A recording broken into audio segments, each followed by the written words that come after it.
Mr. Prime Minister, Mr. Defense Minister, General, allow me to introduce myself.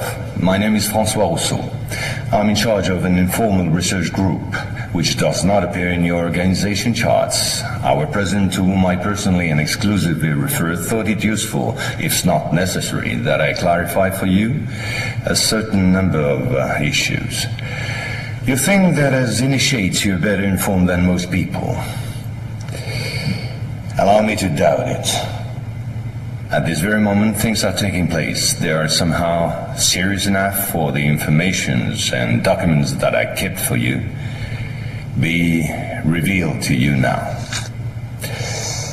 In a word, a manipulative operation unparalleled to this day on a planetary scale is being implemented and will be the final subject of my talk. As regards our era, everything in reality started just before World War II. Hitler had broken certain taboos, such as taking recourse to occultism and secret societies. The Ahnenerbe, a Nazi organization assigned with, among other things, archaeological and anthropological research, found this during an expedition to Afghanistan. This flying object is called Vimana, or Astra, by the Hindus. Moreover, during exploration of the subsoil by the Russians and Chinese in 1927, traces of a very ancient nuclear explosion were detected. Certain sedimentary layers had been atomically vitrified 50,000 years ago. The very same phenomenon can be observed around today's nuclear test sites. One must understand that Hitler, thanks to these discoveries, which he took highly seriously, was going to open a Pandora's box which no government, whether friend or enemy, wished to close afterward.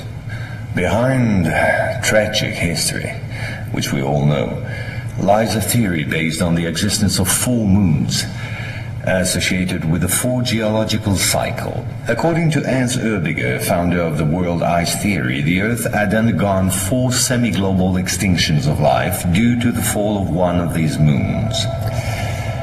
Effectively, as one goes along, the satellite moved closer, gravity changed and triggered some deep mutation of the genetic standard, thereby creating a race of highly intelligent giants measuring approximately between 10 to 13 feet tall.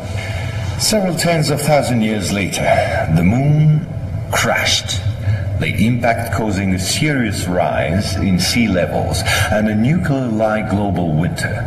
This race of giants was to disappear due to a terrestrial gravity which had grown too powerful and incapacitating for their unusual size. Hitler was initiated to these doctrines, and contacts with Tibet in particular were frequent. The Nazis sought contact with the survivors of ancient civilizations, holders of ancient technologies like the previously described Vimanas. One of these civilizations spread out over the entire planet more than 600 pyramids made of stone, earth, and even iron.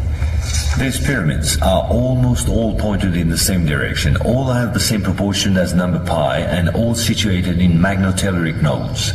The oldest are in Asia. 2 of them are submerged, one south of Japan at Okinawa, another south of Cuba. These 2 were built about 12,000 years ago.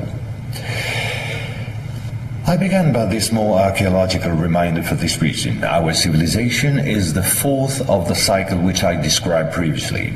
Yes, I know that might well hurt our pride. We're neither the first nor the last. One must understand that the study and understanding of several recovered prototypes were the absolute priority to ensure Nazis' domination over the skies. The Allies, in parallel, focused on mastering atom and creating the first nuclear bombs. These secret bases were the center of all research supervised by the Nazis. In one of these bases worked Victor Schauberger, father of the Nazis' UFOs. Schauberger headed the Vril Society in charge of anti-gravitational research. He died in 1958 in Texas, while working under protection of the United States on the improvement of his own flying saucers, which have since become American. You will quickly understand that 70% of unexplained aerial phenomena are human in origin and in no way extraterrestrial. Once World War II was over and Nazi technology had been systematically plundered by both Americans and Russians, the first challenge was to carry on and even complete the Nazis' research in great secrecy.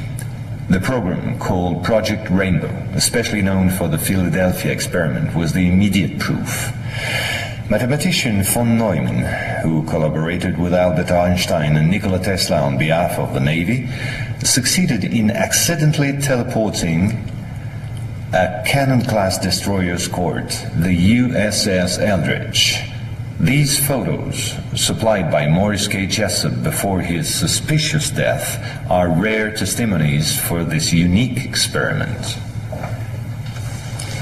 In the same time, the first Indo-Aryan technology prototype trials did not go by unnoticed. The military had come up with a more efficient parade than secrecy. At about the same period, Kenneth Arnold, U.S. Air Force pilot and CIA agent, launched the greatest operation in manipulation ever concerning the existence of UFOs. Making people believe they didn't exist was not the right solution and clearly insufficient. Discrediting enemies and frightening the population by systematic misinformation proved far more efficient.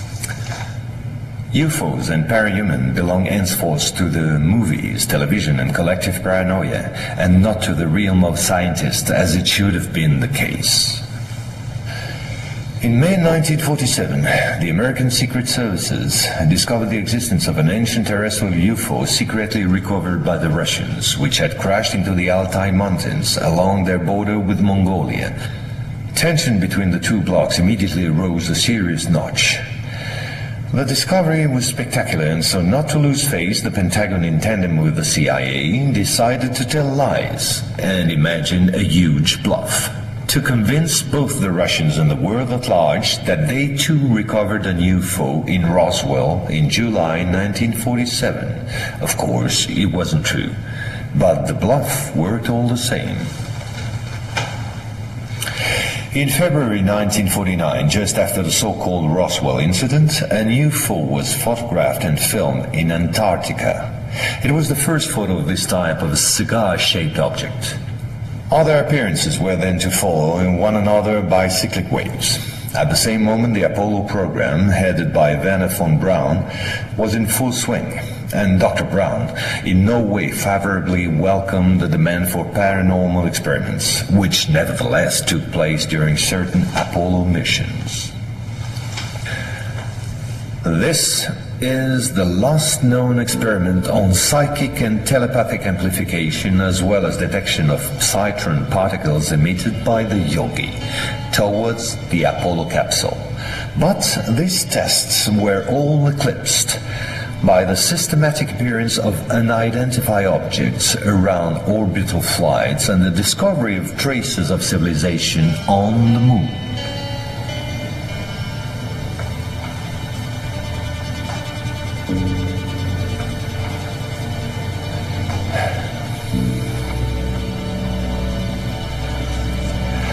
NASA had to face an avalanche of data and embarrassing proofs. The only solution was to put everything under the cloak of defense secret.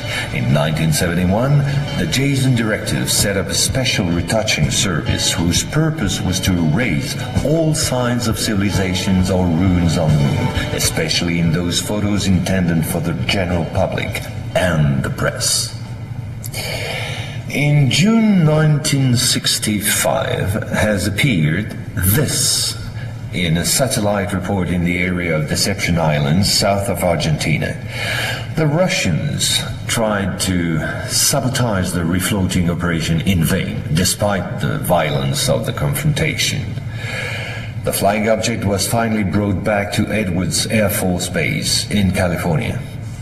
And 10 years later, the first anti-gravitational drone using magneto-hydrodynamic propulsion, or MHD, made its debut test flight in the desert around Edwards Air Force Base, where a number of prototypes came into being. The Belgians got a small glimpse of so-called UFOs in 1989 and 1990. The incriminated model was a triangular-shaped Astra TR-3B or XR-7, capable of flying in total silence at more than Mach 10. Now, I would like to speak to you about another concrete application of such technology. The B-2 bomber, whose development started in 1982. The official B-2 stealth bomber, which flew for the first time in 1989, was to serve as cover for another unconventional B-2 to be built in parallel.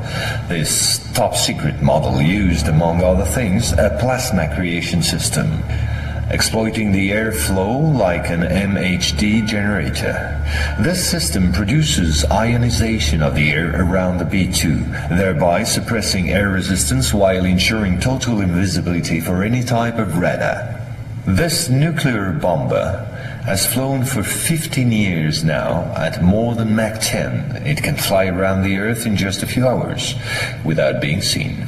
Naturally, such military research was to give rise to many commercial spin-offs. Over the last 10 years, we've seen the appearance of dozens of non-lethal armaments like E-bombs or electromagnetic bombs, as well as, of course, microwave weapons and powerful lasers. The U.S. Department of Defense, through the multinational Raytheon, decided to invest a gigantic amount of money in an experimental program called HAARP, or High Frequency Activate Auroral Research Program. And it was quite a program.